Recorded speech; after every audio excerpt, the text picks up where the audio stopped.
This is part 2 of a video series I'm doing covering the various heavy weapon systems that might be suitable for transfer to the Ukrainian military. This video is going to cover artillery, infantry fighting vehicles, and armoured personnel carriers. The conditions I typically apply to determine which heavy weapon systems will be suitable for transfer to Ukraine are that ideally these weapons should be in use by the Ukrainians, but at a bare minimum they should be familiar enough or simple enough that they can be maintained and supplied with ammunition and fuel by the Ukrainian military itself. Long-term maintenance needs do not play as significant a role in determining which systems might be suitable for transfer. I say this because recent developments suggest that repair and maintenance facilities are going to be opened up in bordering NATO states like Slovakia and Poland for Ukrainian armoured vehicles. However, I just want to also note that while things are looking positive, there are some negatives in terms of supplying weapons to Ukraine. You will note that Bulgaria and Hungary appear in pretty much every section of this presentation and the last one. However, both have shown significant political reticence in supplying Ukraine with even light weapons, let alone heavy weapons. And while they have considerable useful inventories for Ukraine, it seems quite unlikely that they're going to open these up for use by any side in the Ukrainian conflict. Therefore, transfer of their systems, it seems unlikely. It seems more likely that Western systems are going to be transferred before anything is supplied by Bulgaria or Hungary. On to some recent developments. There have been some heavy weapons transfers occurring already. Czechia has delivered some 50-odd T-72s and I think another 50 BMPs. These seem to be former East German vehicles for the most part. Poland has delivered rather quietly about 100 T-72s. So there are quite significant volumes of heavy armour on their way or already in Ukraine at this time from neighbouring states. However, these vehicles, both the BMPs and the T-72s, have come out of storage. They do not have updates like ERA or new firing systems and stuff like that within them. They are probably in the same condition technologically that they were put in storage. So not the most modern, but still quite useful. Big news regionally was that the Slovaks transferred their sole S-300 system, and presumably it's 45 missiles. Despite Russian misinformation, this has not been destroyed and is in use somewhere in Ukraine. A significant move because this leaves Slovakia without the critical element of its native layered air defense. However, NATO states have promised or already put in place 4 Patriot batteries to supplement Slovak air defenses until a replacement can be found. Perhaps more significantly, but less dramatically, as I discussed briefly in the previous slide, there is a lot of talk of repair and maintenance facilities being opened up to Ukraine in Slovakia. This would necessitate the transfer of Ukrainian equipment into Slovakia, where it would then be either overhauled if it's come out of storage or repaired if it's come from the battlefield and then sent back. This provides Article 5 NATO protection for these kind of facilities, so they can't be targeted by Russian strikes for the most part, and should help keep Ukraine in the fight.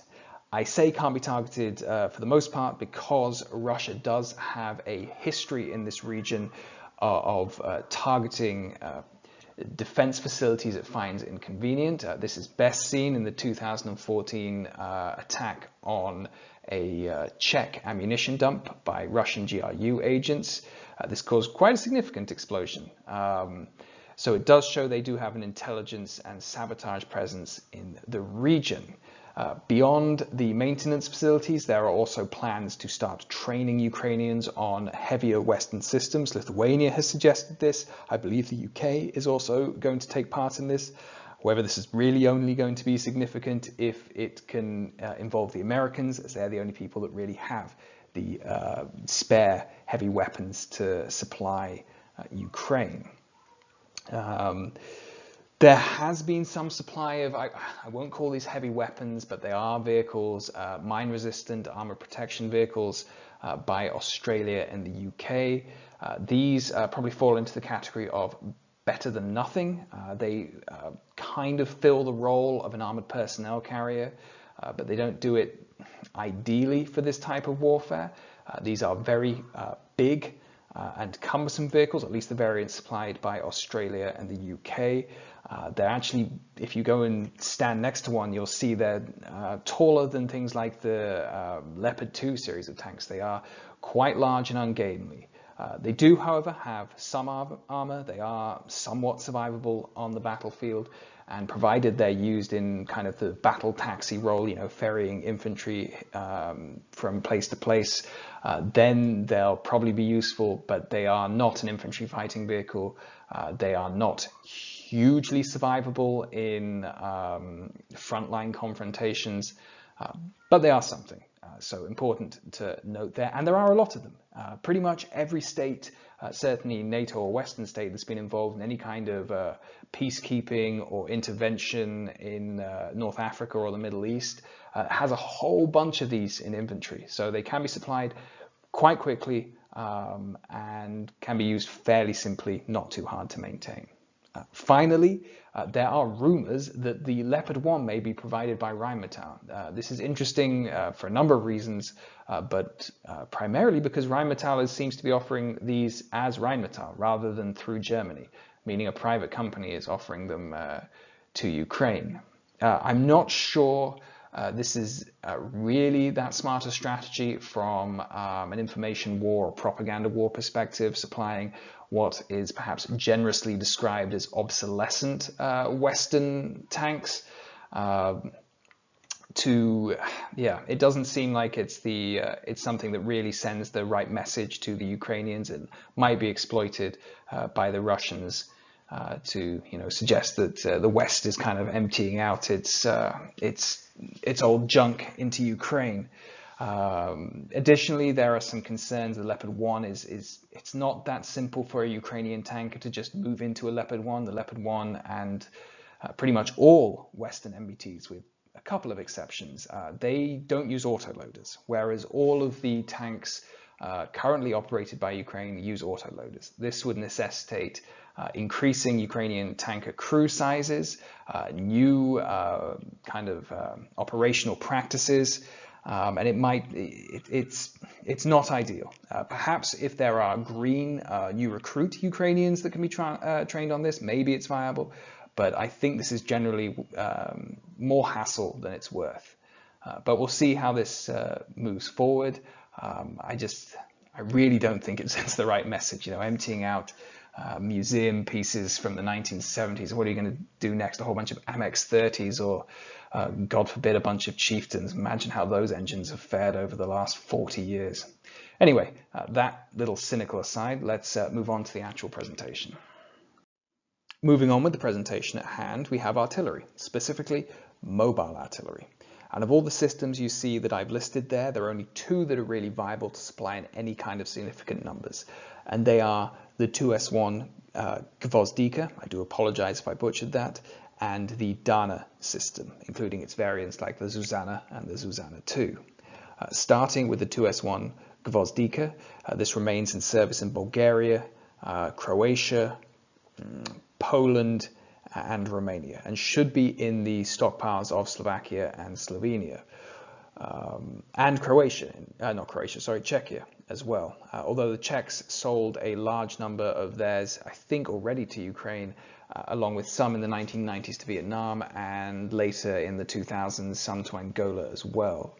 For its part, Slovakia sold some of its to Zimbabwe, but there may be some Gvozdikas still in stockpiles. Bulgaria, despite the fact that it has hundreds in service, actually sold off quite a large number of the Gvozdika system over the last 30 years or so, all across Africa. And in fact, it's interesting to see how much equipment Bulgaria has sold across Africa in the last 30 years. I mean, it really is fascinating, including to some rebel groups. That might be worth a video in its own right at some point. Getting back to the Gvozdika, it's a potent little system, smaller than most mobile artillery systems you're used to seeing, in a tracked configuration at least. It uses the 120mm gun, the same as is on the D30, slightly smaller than most other systems, but potent nevertheless. And given the familiarity that Ukraine has in using the 120mm systems it has, I'm sure the Gvozdika can be put to great use. Moving on to the second system, this would be the Dana and its variants, as we just listed off a moment ago. These are available from Czechia and Poland in the Dana configuration, and in the more modern versions like the Zuzana and the Zuzana II from Slovakia. These would probably need to be supplied in their 152mm version. There is a NATO standard 155mm, but 152 would probably be more versatile for Ukrainian use, as they could use up their own remaining stockpiles of ammunition, however much is left over in those. This system is mounted on a Tatra truck chassis that should be familiar to Ukrainians in terms of maintenance. They did have some of these on order a couple of years ago. I'm not sure if they arrived. If they did, all the better. Then the Ukrainians really should be able to maximize their use of this system. But we'll see. A potent vehicle. On a side note, should have been a much bigger export success than it is. It has been exported to a few places. But even in its latest variant, it really should be a more significant success. I might do a video on that in the future at some point, so stay tuned for that. Beyond these two easily and readily supplyable systems, there are a smattering of other possible systems. There could be some 2S3 APCs systems, I hope I pronounced that right, available in Bulgaria and Hungary, although again Bulgaria sold some of these in the 1990s and 2000s. These might actually have gone to, supposed to be designated for UNITA of all groups, which is kind of interesting.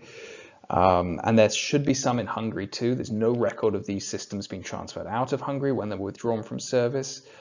Maybe they were scrapped, but I doubt it. Beyond that, there is the 2S7 Pion mobile artillery system. These have been withdrawn from service for the most part, but they might be in Poland and Slovakia, though not in significant numbers, probably less than 10 overall between the two of them. Even more questionable might be the 2S5 Giatsint -S system. Probably it's in stockpiles somewhere in Finland. It was withdrawn from service. I don't know if Finland would have scrapped such a relatively modern system, but who knows? Maybe they're in museums, maybe there aren't that many of them, maybe they were scrapped. Probably not viable to supply, but I thought I'd include it anyway. So, mobile artillery, Gvozdikas and Danas.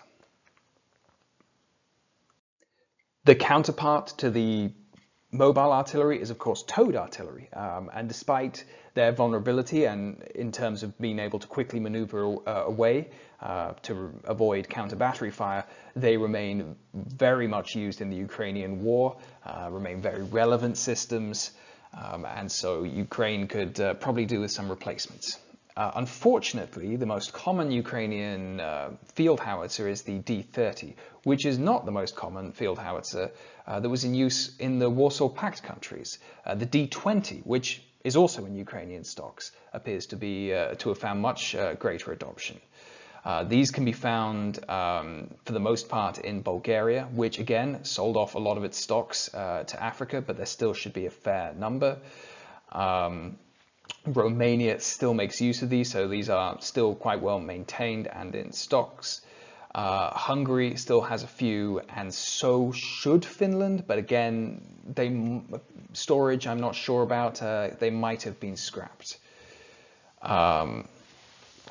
The D30 was in limited use in Croatia. Some were in Estonia, but I think these might have already been transferred over to Ukraine. Some were in use in Czechia. Again, these might have been sold off to Georgia sometime in the mid-2000s. And there may be some in Slovakia, although I'm somewhat doubtful of this. Apparently they've been sold to Afghanistan some time ago, but I couldn't find a record of this. Yes, so beyond those two, those would be the modern systems, those are modern howitzers. There is the M30. This is a World War II vintage howitzer, but it has remained in some use in places like Romania. There should still be a fair few of them. The Bulgarians appear to have sold all of theirs off to Eritrea and North Macedonia, but maybe there's still some there. There might be some in Slovakia, but honestly the ones that are left in Slovakia are likely to be museum pieces. Same for Poland. There may be some in North Macedonia, but the state of those is quite questionable. And then beyond the howitzers, there's also what are described as field guns, and these include both field guns and anti-tank guns, which may seem like an odd concept to those of you more familiar with NATO systems, which we don't make that much use of this type of stuff. But the MT-12 can be sourced from Bulgaria. There should be some in Hungarian stocks. They do not appear to have been sold off when they were withdrawn from service.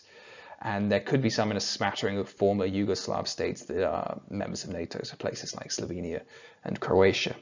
The even older D-44 anti-tank 85mm field gun / anti-tank gun supposedly can be found in Bulgaria.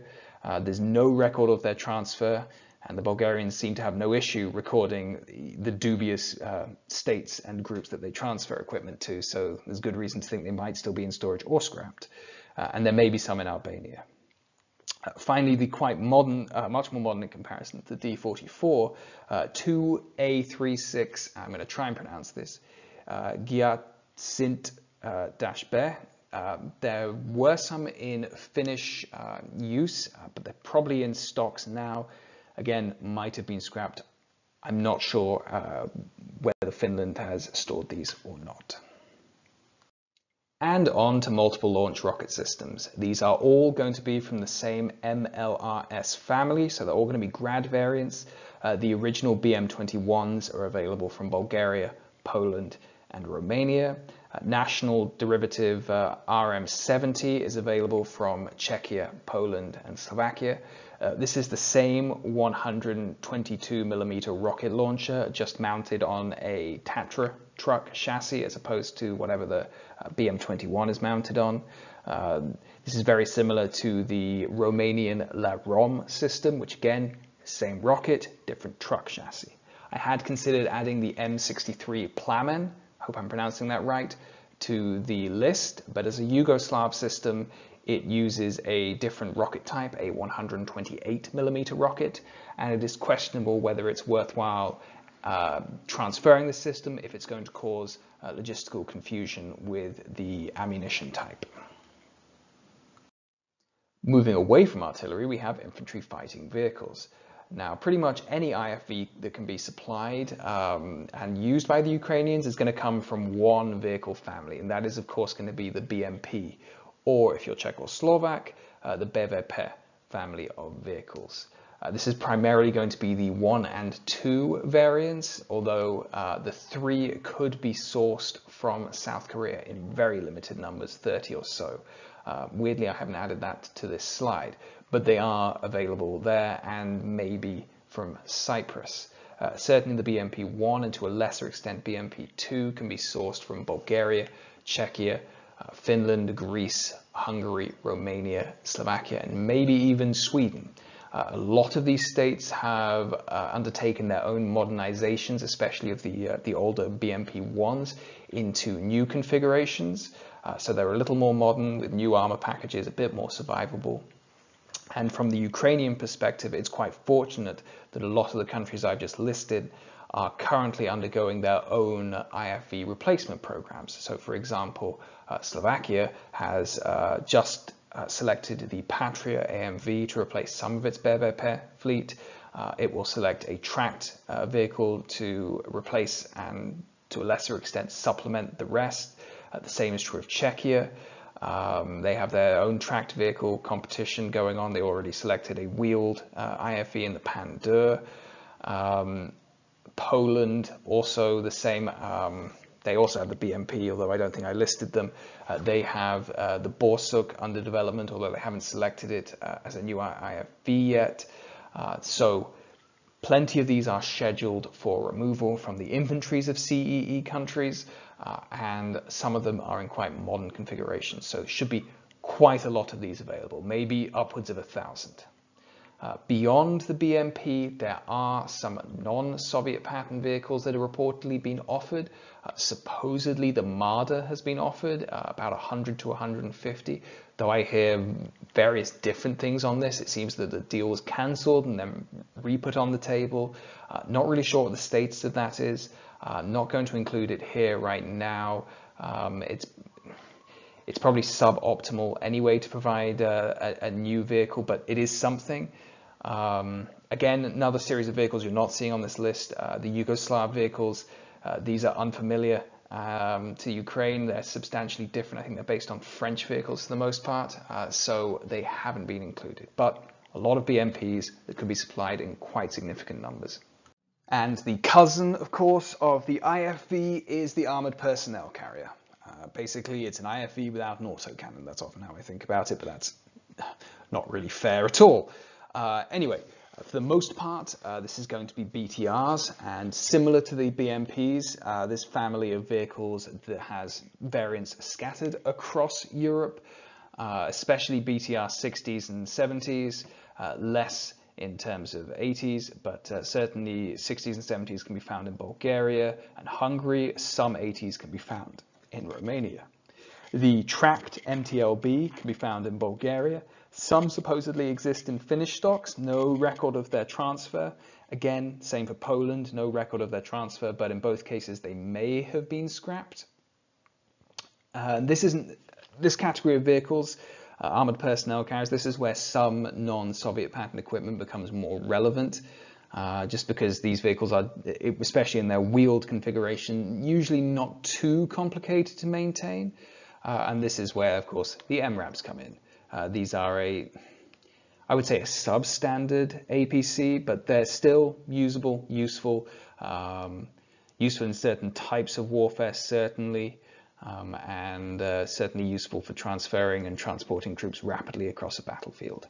This can be extended to the even, probably worse is the only fair way of putting it, types of vehicles, low intensity combat vehicles from even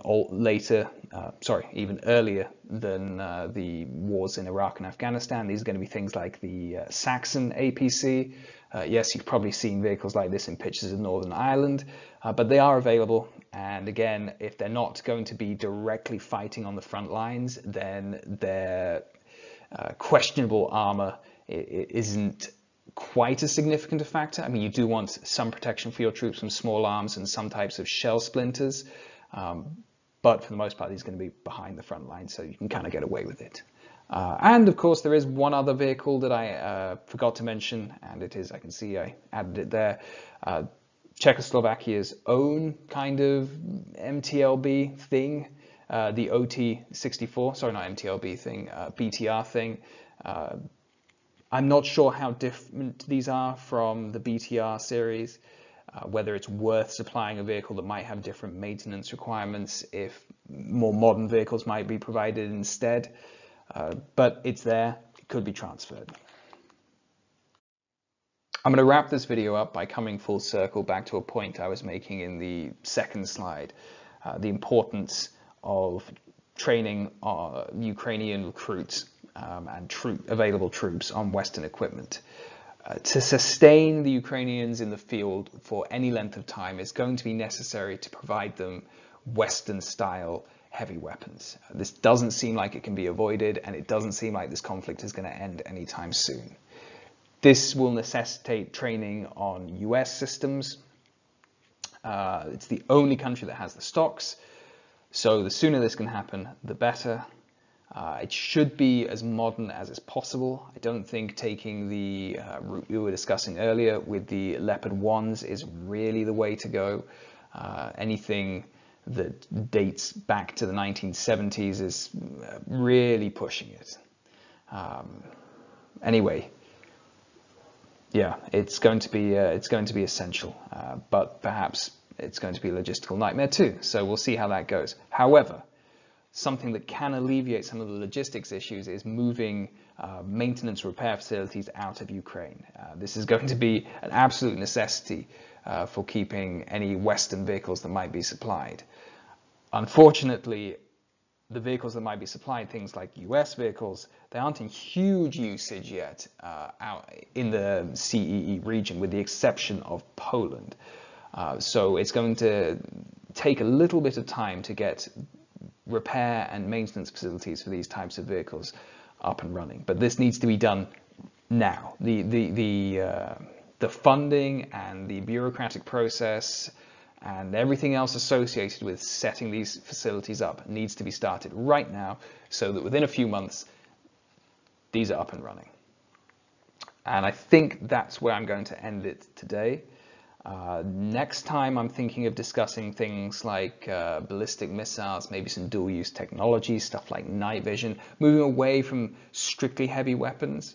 I have some other video ideas that might be on associated topics with the Ukrainian war, but perhaps not weapons, but we'll see.